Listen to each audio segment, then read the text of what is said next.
Company as distinguished from other business enterprises. कुल मिला के डिफरेंस देखना है कंपनी फॉर्म ऑफ बिजनेस में, पार्टनरशिप फॉर्म ऑफ बिजनेस के अंदर, कंपनी फॉर्म ऑफ बिजनेस में एचयूएफ के अंदर, कंपनी फॉर्म ऑफ बिजनेस में एलएलपी के अंदर। ठीक है, तो सबसे पहले कंपनी और पार्टनरशिप के अंदर क्या डिफरेंस है। हाँ जी, सबसे पहली चीज कहता है लॉ की नज़रों में कंपनी एक डिस्टिंक्ट लीगल पर्सन है। Company is a separate legal person, company की अपनी एक लीगल आइडेंटिटी है। लॉ की नज़रों में पार्टनरशिप की कोई लीगल आइडेंटिटी नहीं है। तो जी कंपनी, पार्टनरशिप, सबसे पहले क्या है, कहता है जी लीगल एग्जिस्टेंस कंपनी की है, पार्टनरशिप की नहीं है। लोग कहता है भैया पार्टनरशिप में और पार्टनर्स में कोई डिफरेंस नहीं है। अगर पार्टनरशिप कोई मार्केट से उधार उठा रही है तो मान के चला जाएगा पार्टनर्स उधार उठा रहे हैं, और भैया वो पैसा पार्टनर से रिकवर किया जा सकता है अगर पार्टनरशिप को लॉस भी है तो। ठीक है जी। फिर जी दूसरा डिफरेंस क्या बताया गया, कहता है कि पार्टनरशिप के केस में जो प्रॉपर्टी होती है दैट बिलोंग्स टू फर्म, ठीक, लेकिन दैट प्रॉपर्टी जो होती है वो इंडिविजुअल्स की होती है। भाई पार्टनरशिप अपने नाम से तो प्रॉपर्टी परचेज नहीं कर सकता ना, क्योंकि लोक नजरों में पार्टनरशिप की कोई लीगल एग्जिस्टेंस नहीं है। Partnership is not a legal person. तो जी प्रॉपर्टी की बात करें तो कंपनी कहता है अपने नाम से प्रॉपर्टी परचेज कर सकती है in the name of company, लेकिन पार्टनरशिप के केस में चाहे प्रॉपर्टी पार्टनरशिप बिजनेस के लिए परचेज की जा रही है, but that shall be purchased in the name of partner, not partnership.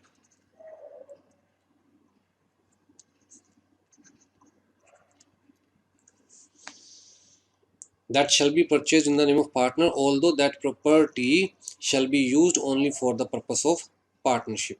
ठीक, बट परचेज किसके नाम पे की जाएगी, पार्टनर के नाम पे, because partnership is not a legal person in the eyes of law. फिर जी तीसरी क्या बात की जा रही है, कहता है creditors of partnership firm are the creditors of individual partners. वो मैं आपको बता ही चुका हूँ कि लॉ की नज़रों के अंदर पार्टनर और पार्टनरशिप फर्म में कोई डिफरेंस नहीं है। तो अगर हम डेट की बात करें तो can be recovered from the company only,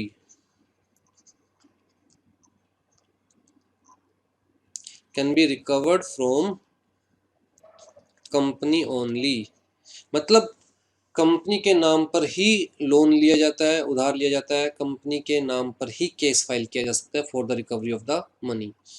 partnership के केस में कहता है चाहे पार्टनरशिप फर्म कोई उधार ले रही है, लेकिन मान के चला जाएगा कि भैया पार्टनर्स ने वो उधार लिया है और दो that money can be recovered from the partners,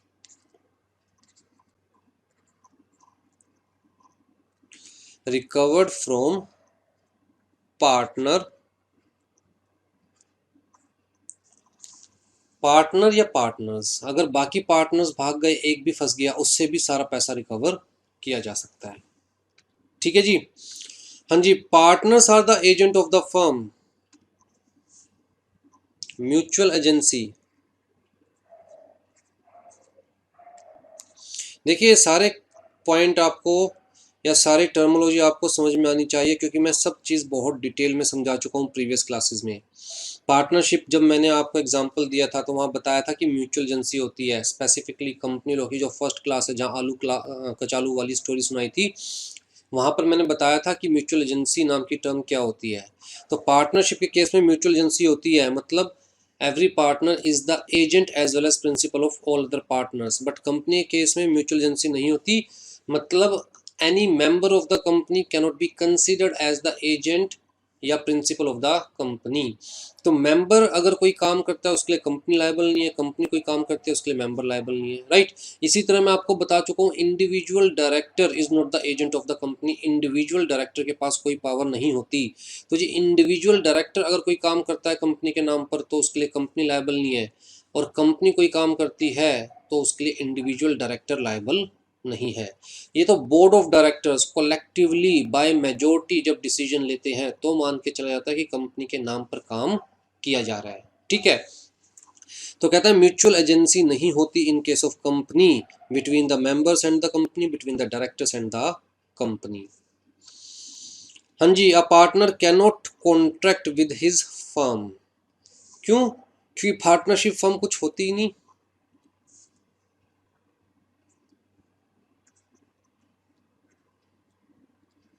contract के केस में कहता है कि partner cannot contract with the firm.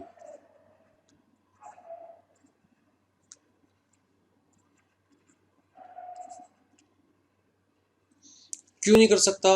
अभी ऊपर तो बताया कि लोग की नजर में partnership firm is not a legal entity. लोग कहता है पार्टनर्स और पार्टनरशिप फर्म दोनों एक ही बात है, कोई अपने साथ कैसे कॉन्ट्रैक्ट कर सकता है? तो पार्टनर अपनी फर्म के साथ कॉन्ट्रैक्ट नहीं कर सकता, जबकि a member can enter into the contract with his own company. Member even director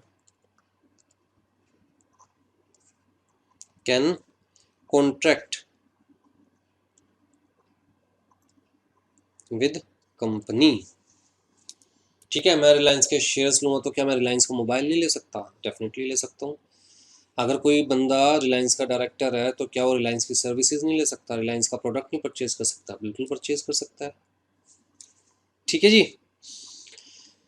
हाँ जी, a partner cannot transfer his share. I think ये आपको पता होगा, अगर पार्टनरशिप एक्ट थोड़ा सा भी पढ़ा है आपने तो। जब हम ट्रांसफरेबिलिटी की बात करते हैं,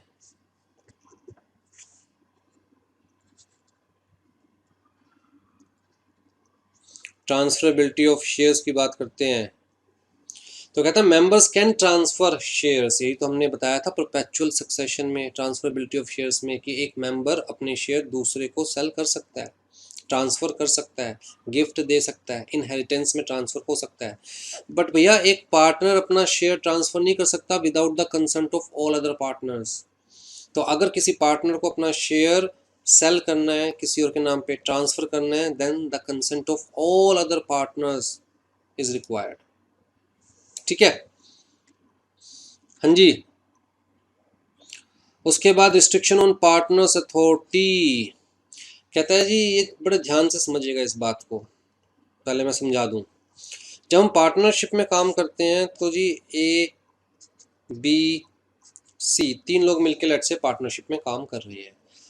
अब जी लॉ कहता है that every partner has right to participate into day to day business of the partnership firm.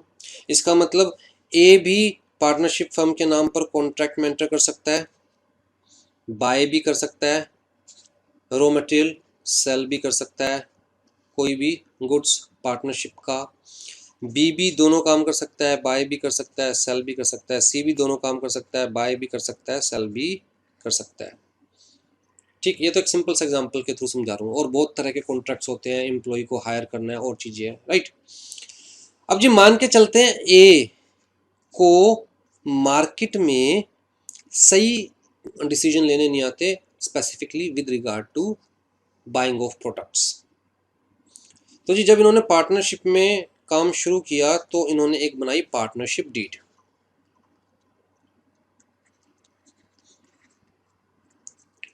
और पार्टनरशिप डीड मतलब इनके बीच का जो कॉन्ट्रैक्ट है इन राइटिंग, उसमें क्लियर कट लिखा गया कि A is not having any power to buy products on behalf of partnership firm. तो जी क्लियर कट लिखा गया कि A can't purchase raw material और any other product on behalf of partnership firm. कहां पर लिखा गया? पार्टनरशिप डीड में। अब जी सी पार्टनरशिप फर्म के पास सामान बेचने आया, ए को लगा यार फायदेमंद सौदा है, तो ए ने सी से परचेज कर लिया, जबकि ए के पास पावर नहीं थी एज पर पार्टनरशिप डीड। ए ने सी से क्या कर लिया? परचेज कर लिया।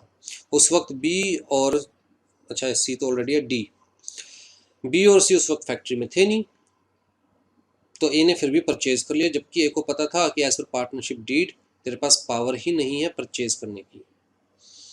अब जी जब बी और सी आए तो उन्होंने देखा कि ए ने डी से कोई माल परचेज किया है, रॉ मटेरियल परचेज किया है, जो कि मार्केट प्राइस से 5 रुपये एक्स्ट्रा है, महंगा है, 5 रुपये। बी और सी ने डी को कहा भैया हम इस कॉन्ट्रैक्ट को नहीं मानते, क्योंकि ए के पास परचेज करने की पावर ही नहीं है on behalf of the firm, और ये बात क्लियर कट पार्टनरशिप डीड में लिखी हुई है। तो जी डी कोर्ट में गया, कोर्ट ने सबको बुला लिया, बी और सी ने अपनी बात रखी।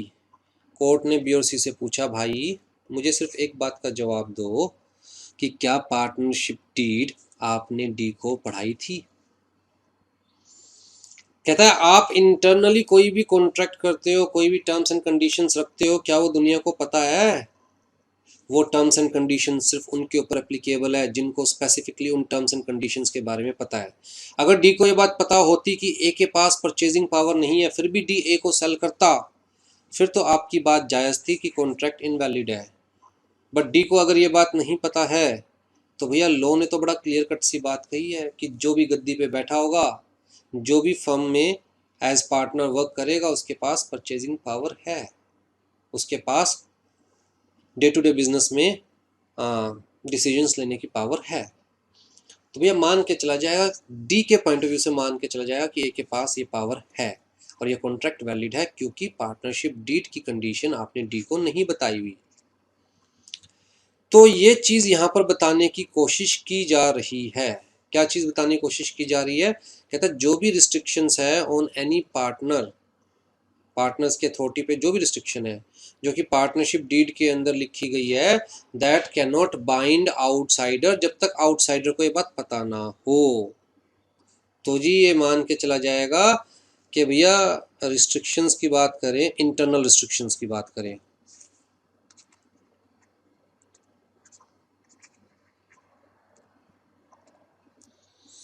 कहता है not applicable to outsider,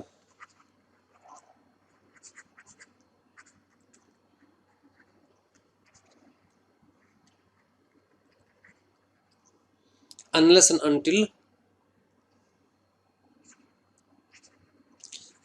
until such restriction is known to the outsider, it is known to outsider। अब कंपनी का केस डिस्कस करते हैं। हमने कहा जी कंपनी की जितनी भी पावर्स होती है, रिस्ट्रिक्शंस होती है, दो डॉक्यूमेंट्स पे लिखी होती है, एमओए, एओए। और ये भी मैं आपको कई बार बता चुका हूँ कि अगर कोई भी कंपनी के साथ डील कर रहा है तो मान के चला जाएगा deemed, it shall be deemed that that person is having complete knowledge of MOA and AOA। वो बंदा ये नहीं कह सकता मुझे पता ही नहीं था कि जी इस डायरेक्टर के पास ये पावर है या नहीं है, या कंपनी के पास ये पावर है या नहीं है। कोर्ट कहेगी भैया कंपनी के केस में तो हमने लॉ में क्लियर कट लिख दिया है that it shall be deemed, इसको हम क्या बोलते हैं, constructive notice.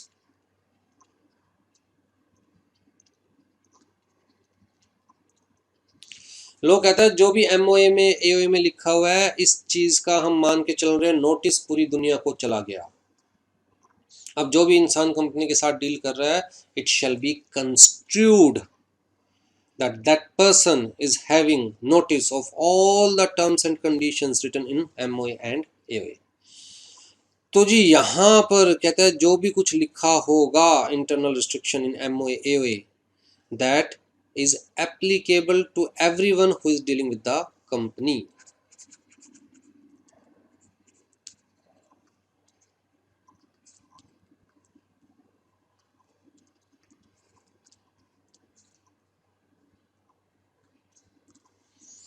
that is applicable to everyone who is dealing with the company, right?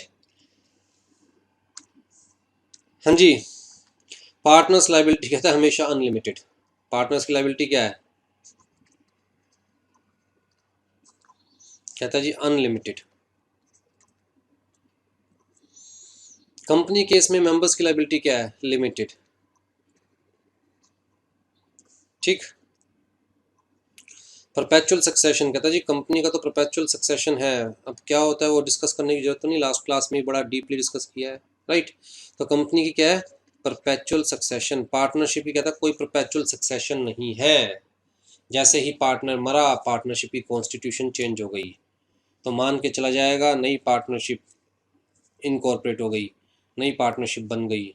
तो पार्टनरशिप कभी भी डिसॉल्व की जा सकती है। एक पार्टनर सिंपली एक नोटिस देगा बाकी पार्टनर्स को that I want to dissolve the partnership, अगर पार्टनरशिप एट विल है तो पार्टनरशिप उसी दिन से डिसॉल्व कंसीडर की जाएगी। कोई लीगल प्रोसीजर फॉलो करने की जरूरत नहीं है for dissolution of any partnership. ठीक, तो no perpetual succession in case of partnership, but company case में एक बार कंपनी बन गई तो एज पर लॉ ही कंपनी को बंद किया जा सकता है। हाँ जी, कंपनी के केस में अकाउंट्स की audit is compulsory in case of company. कहता है हर कंपनी को एक स्टैट्यूटरी ऑडिटर क्यों बोल रहे हैं, क्योंकि लॉ ने मेंशन कर दिया that you have to appoint an auditor. हर कंपनी को, चाहे कोई भी कंपनी हो, छोटी बड़ी लंबी चौड़ी लिस्टेड अनलिस्टेड कोई भी कंपनी हो, प्राइवेट पब्लिक, हर कंपनी को स्टैट्यूटरी ऑडिटर अपॉइंट करना पड़ता है for the audit of the accounts. Compulsory मैं वर्ड यूज करूं mandatory, compulsory general English, mandatory specifically legal word. ठीक है, इस केस में कहता है जी not mandatory as per partnership act. Although tax में बता रखा है कि भैया अगर आपकी टर्नओवर इससे ज़्यादा हो गई तो आपको अपने अकाउंट ऑडिट करवाने पड़ेंगे, but it is not mandatory for every partnership firm. किसी स्पेसिफिक लॉ में कोई कंडीशन सेटिस्फाई हो रही है तभी ऑडिट करवानी पड़ेगी, अदरवाइज नहीं करवानी पड़ेगी। ठीक है, company can be dissolve only by law, partnership जब मर्जी चाहे तब डिसॉल्व की जा सकती है। तो आई थिंक दोनों के बीच का डिफरेंस बड़ा क्लियर है। फिर जी कंपनी और एचयूएफ के बीच में क्या डिफरेंस है? कंपनी क्या है, अगर ध्यान से सोचा जाए तो कंपनी क्या है, तो बड़ी सिंपल वर्ड्स में कहूँगा, कहीं का ईंट कहीं का रोड़ा, भानुमति ने कुनबा जोड़ा। कोई मेंबर जम्मू एंड कश्मीर का हो सकता है, कोई मेंबर मुंबई का हो सकता है, कोई दिल्ली का हो सकता है, कोई हरियाणा का हो सकता है, कोई राजस्थान का हो सकता है। रिलायंस के अगर हम मेंबर्स की बात करें तो पूरे इंडिया से मेंबर्स हैं रिलायंस के, राइट। क्या वो एक दूसरे को जानते हैं? The answer is no. क्या वो सेम खानदान के? The answer is no, right. तो कहीं का ईंट कहीं का रोड़ा, भानुमति ने कुनबा जोड़ा is equal to company. HUF की बात करें तो क्या है? कहता है एक ही परिवार के लोग, हिंदू अनडिवाइडेड फैमिली। एचयूएफ को कैसे डिफाइन करेंगे आप?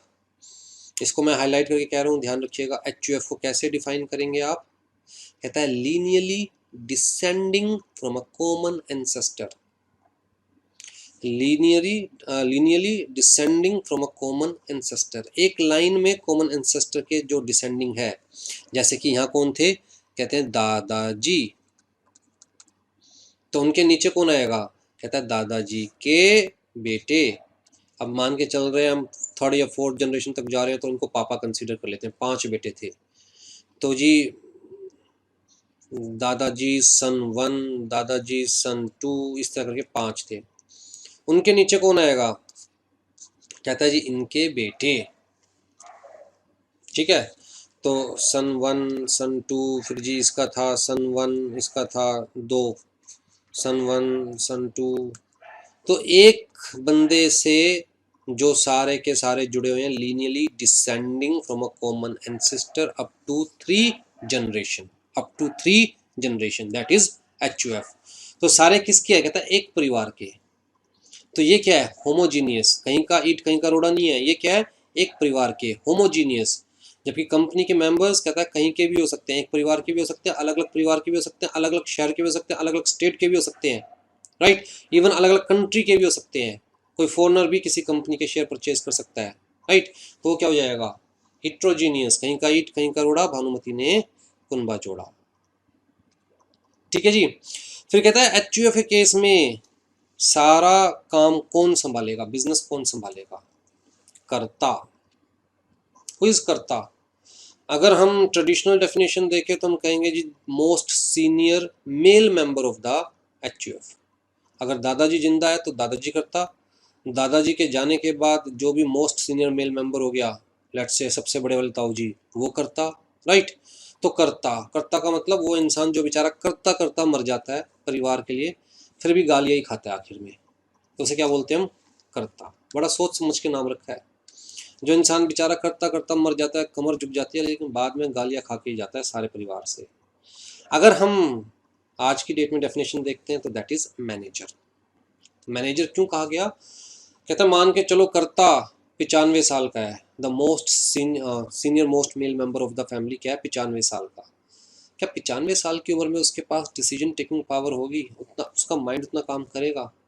तो उस केस में वो बेचारा जिंदा है, उसके बावजूद किसी और को कर्ता अपॉइंट कर दिया जाएगा with the consent of all the members of HUF. तो वो कर्ता जो बनेगा, कायदे से हम कहेंगे ना मैनेजर है, who is going to manage the complete business of HUF. तो कर्ता को मैनेजर भी कहा जा सकता है। तो कर्ता is having the soul authority, सिर्फ कर्ता के पास पावर है एचयूएफ के नाम पर उधार लेने की। और अगर एचयूएफ को नुकसान होता है तो लोग सिर्फ कर्ता के कपड़े फाड़ सकते हैं। कर्ता की लाइबिलिटी अनलिमिटेड है, इस बात को समझने की कोशिश कीजिए। मान के चलो यहां पर थे दादाजी, उनके दो सन थे, S1 S2। S1 के भी दो सन थे, SS1 SS2। इन भाई साहब के एक ही बेटा था, SS3। ठीक है, ये पूरा परिवार मिलकर काम करता था, दादाजी का खड़ा किया हुआ काम 1 करोड़ रुपए की वैल्यू का काम था। अब जी जो S1 का एक लड़का था, वो कहता है यार मुझे पारिवारिक काम में इंटरेस्ट नहीं है, मैं तो CS करने के बाद जॉब करूंगा मल्टीनेशनल कंपनी में। तो ये जो SS2 था, ये क्या करता था, जॉब करता था, और परिवार के काम में बिल्कुल कोई इसका दखल अंदाजी नहीं थी, कोई डिसीजन मेकिंग नहीं थी। चाहे इसका कोई लेना देना नहीं था परिवार के काम से, फिर भी लोग कहते हैं ये बराबर का हिस्सेदार है। यहाँ पर कितने हिस्से हो गए, एक दादाजी का, दूसरा एक सन का, तीसरा एक सन का, फिर जी ग्रैंड सन का, फिर तो कुल मिलाकर 6 हिस्से हो गए। तो कहता है इस बंदे का कोई लेना देना नहीं है, ये तो अलग से कमा रहा है, 1 लाख रुपए महीने की जॉब कर रहा है, अच्छी खासी CS की। फिर भी अगर एचयूएफ की जो भी कमाई होगी, एचयूएफ की जो भी प्रॉपर्टी होगी, उस प्रॉपर्टी में इसका भी हक है। कितने की प्रॉपर्टी हम मान के चल रहे हैं, कहता है जी 1 करोड़ रुपए की। सिंपल कर लेते हैं, 60 लाख कर लेते हैं, 6 डिवीजन है ना, 60 लाख रुपए की। तो 60 लाख में से 10 लाख की प्रॉपर्टी इसकी भी है, चाहे ये फैमिली बिजनेस में पार्ट ले रहा है नहीं ले रहा, चाहे अलग से कमा रहा है। अब जी जो ये अलग से कमा रहा है वो तो इसका अपना पर्सनल, जो एचयूएफ कमा रही है हर साल 6 लाख रुपए, उसके अंदर भी इसका 1 लाख रुपए खड़ा, तो इसकी तो डबल कमाई हो गई 2 लाख की। ठीक, अब जी अगर एचयूएफ को घाटा होता है, कितने का घाटा होगा, लेट्स से 1 करोड़ रुपए का घाटा हो गया एचयूएफ को, तो जी 1 करोड़ में से ये 60 लाख रुपए की जो एसेट है वो तो चली जाएगी, अभी भी 40 लाख रुपए रह गए। 60 लाख की एसेट किसकी थी, एचयूएफ की, जिसमें 10 लाख की दादाजी की थी, 10 लाख की एक सन की, 10 लाख की दूसरे सन की, फिर जी 10-10 लाख की 3 ग्रैंड सन की, राइट। कहता है इनकी जेब से क्या जा रहा है, सिर्फ इनका हिस्सा एचयूएफ में जो था, सिर्फ वही तो जा रहा है। बट जो 40 लाख रुपए अभी और देने रह गए, ये कौन देगा, दादाजी, कर्ता। दादाजी is personally liable for this amount, कोई भी बाकी किसी से एक भी पैसा नहीं मांग सकता। तो ये लोग लायबल है सिर्फ अपने शेयर के लिए, इनका शेयर खत्म हो जाएगा, बट दादाजी लायबल है कंप्लीट अमाउंट के लिए। ठीक है, तो जी पावर भी किसकी, कर्ता की, लायबिलिटी भी किसकी, कर्ता की। एचएफ केस में, कंपनी केस में ऐसा कोई सिस्टम नहीं है, सब कुछ कंपनी का, ना डायरेक्टर सा कुछ, ना मेंबर सा कुछ। पावर भी किसकी, कंपनी की, लायबिलिटी भी किसकी, कंपनी की। हाँ जी, कंपनी का मेंबर बनने के लिए आपको एग्री करना पड़ेगा इन राइटिंग। बड़े ध्यान से सुनिएगा, आपको एग्री करना पड़ेगा इन राइटिंग। जैसे कि अगर आप इनिशियल मेंबर्स है तो भी आपको MOA सब्सक्राइब करना पड़ता है, इन राइटिंग साइन करना पड़ता है। अगर बाद में कंपनी के शेयर्स ले रहे हैं तब भी आपको इन राइटिंग अप्लाई करना पड़ेगा कंपनी को। ठीक है, तो कंपनी का मेंबर बनने के लिए आपको इन राइटिंग एग्री करना पड़ेगा। ठीक, एचयूएफ का मेंबर बनने के लिए क्या करना पड़ेगा, या तो उस एचयूएफ में पैदा होना पड़ेगा, या फिर उस एचयूएफ में शादी करके जाना पड़ेगा। ठीक है, तो एचयूएफ के अंदर पैदा होने के लिए कहता है by the virtue of the birth. हाँ जी, कंपनी कहता है बिना कंपनीज एक्ट में आरओसी के पास रजिस्टर करवाए आप कंपनी फॉर्म बिजनेस कर ही नहीं सकते, तब तक आपको कंपनी का स्टेटस नहीं मिलेगा, आपको एसोसिएशन ऑफ पर्सन कंसिडर किया जाएगा। एचयूएफ केस में कहता है no registration is required anywhere, you can do the business in the form of HUF any time you want. हाँ, जिस तरह अगर आप शॉप खोल के बैठना चाहते हैं, शॉप एस्टेब्लिशमेंट एक्ट के अंदर आपको सर्टिफिकेट लेना पड़ेगा, that's a different thing. But as HUF, HUF को इनकॉर्पोरेट करने के लिए कोई रजिस्ट्रेशन की जरूरत नहीं है। HUF के फॉर्म में कोई स्पेसिफिक काम करना चाहते हैं, उससे किसी स्पेसिफिक अथॉरिटी से रजिस्ट्रेशन करवाना, that's a different thing. Income tax में टैक्स पे करने के लिए रजिस्ट्रेशन करवाना, दैट्स अ डिफरेंट थिंग। लेकिन HUF को इनकॉर्पोरेट करने के लिए कहीं रजिस्ट्रेशन करवाना, नो, नथिंग रिक्वायर्ड। ठीक है, आ जाओ जी। कंपनी और LLP के बीच में क्या डिफरेंस है, पहले LLP को समझने की कोशिश कीजिए। LLP क्या है? लिमिटेड लाइबिलिटी पार्टनरशिप, नया कंसेप्ट है, इंडिया में बहुत लेट इंट्रोड्यूस्ड हुआ था, लेकिन ठीक है। लिमिटेड लाइबिलिटी पार्टनरशिप,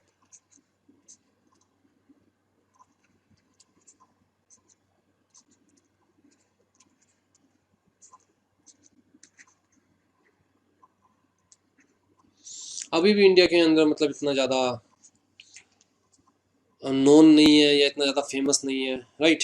LLP कहता है कि ऐसी पार्टनरशिप जहां पर लाइबिलिटी किसकी, of partners shall be limited.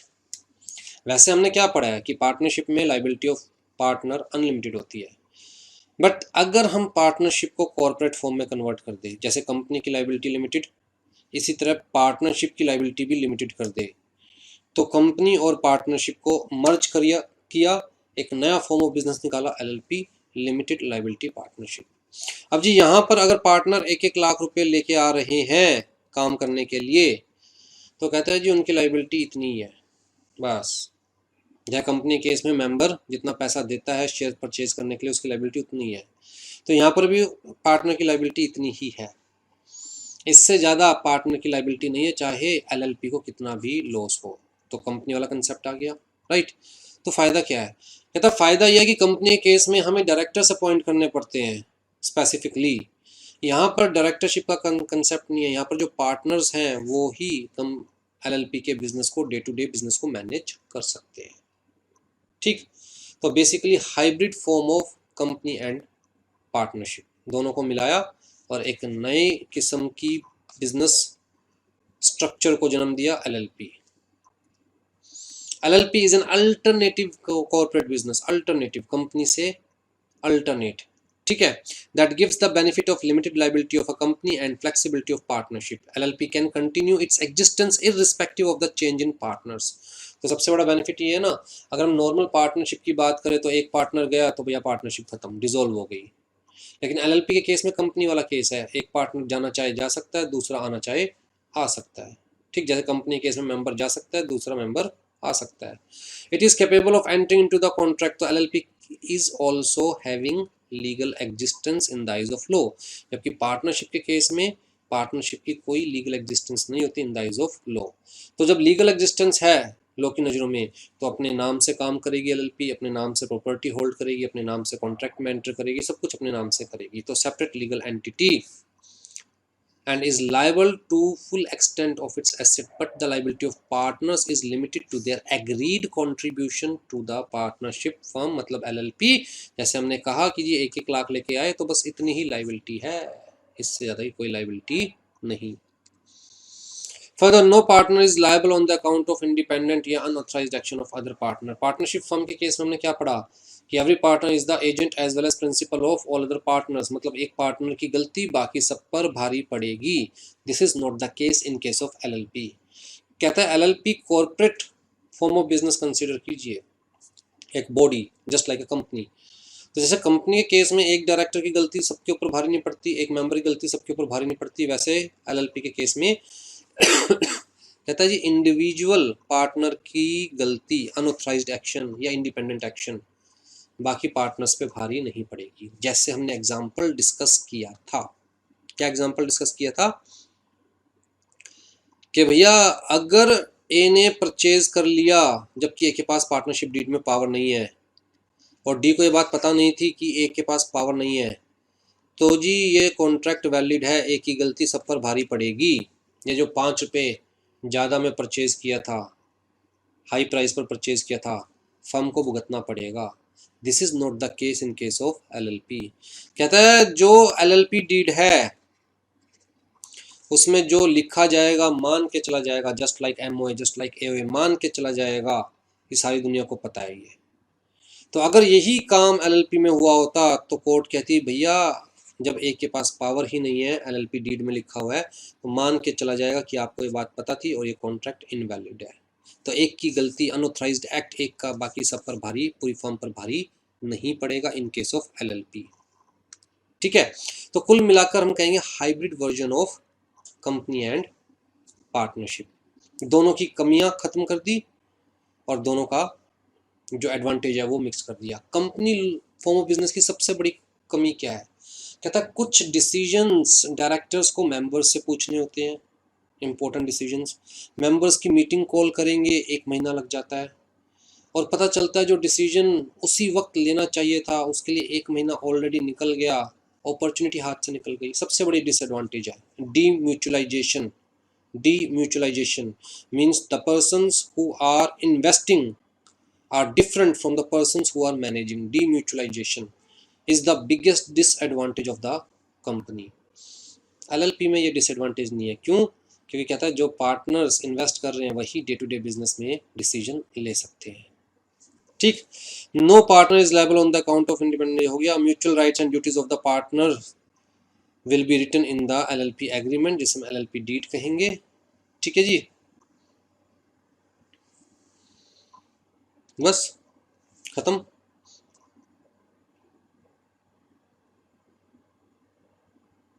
आ जाइए जी, disadvantage of corporate form of business जैसे कि कंपनी है। सबसे पहले डिसएडवांटेज कहता है फॉर्मेलिटीज एंड एक्सपेंस।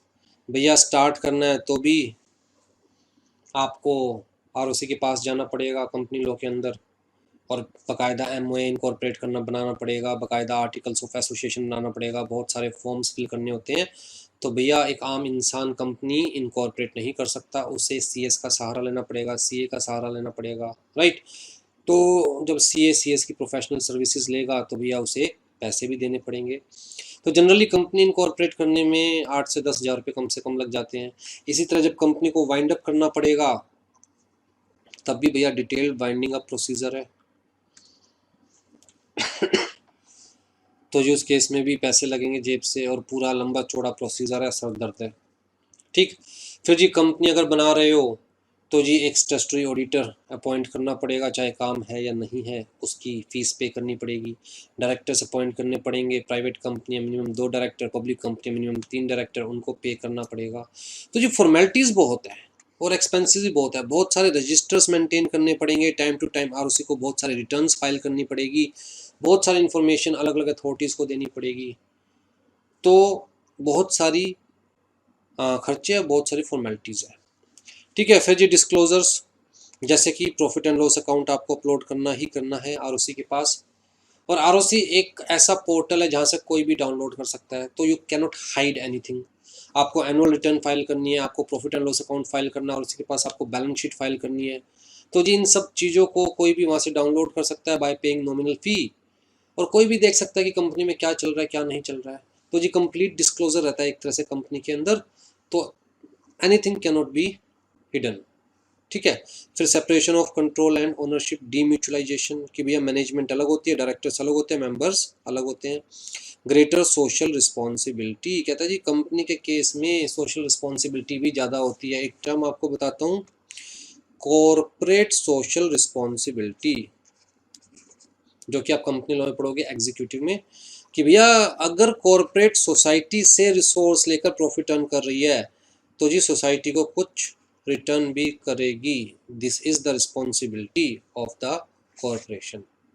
तो अपने प्रॉफिट का कुछ परसेंटेज आप सोसाइटी के वेलफेयर में लगाओगे। तो जी कंपनी के ऊपर ज़्यादा कॉरपोरेट सोशल रिस्पॉन्सिबिलिटी होती है, जो कि और किसी बिजनेस के ऊपर कंपल्सरी नहीं है, मैंडेटरी नहीं है। अपने दिल से करना चाहे तो कर सकते हैं, बट जैसे कंपनी लॉ में तो कह दिया ना स्पेसिफिकली कि भैया आपको देना ही देना पड़ेगा कुछ percent, let's say 2% of the average profit of last 3 years आपको जनता की सेवा में लगाना ही लगाना पड़ेगा। ग्रेटर टैक्स बर्डन, कंपनी के केस में भैया फ्लैट 30% टैक्स है। 1 रुपये की कमाई हो रही है तो भी उस पर 30% टैक्स दो, 100 रुपये की कमाई हो रही है तो भी उस पर 30% टैक्स दो। ठीक है, उसके अलावा और बहुत सारी चीज़ें पढ़ेंगे आप, जैसे डिविडेंड डिस्ट्रीब्यूशन टैक्स अलग टर्म आती है हमारे पास। ठीक, तो कॉरपोरेशन टैक्सेशन अलग से ही पूरा कंसेप्ट है। तो जी कंपनी से केस में जो टैक्स लाइबिलिटी है वो हाईएस्ट है as compare to other form of business. फिलहाल के लिए बस इतना याद रखिए। ठीक, डिटेल्ड वाइंडिंग अप प्रोसीजर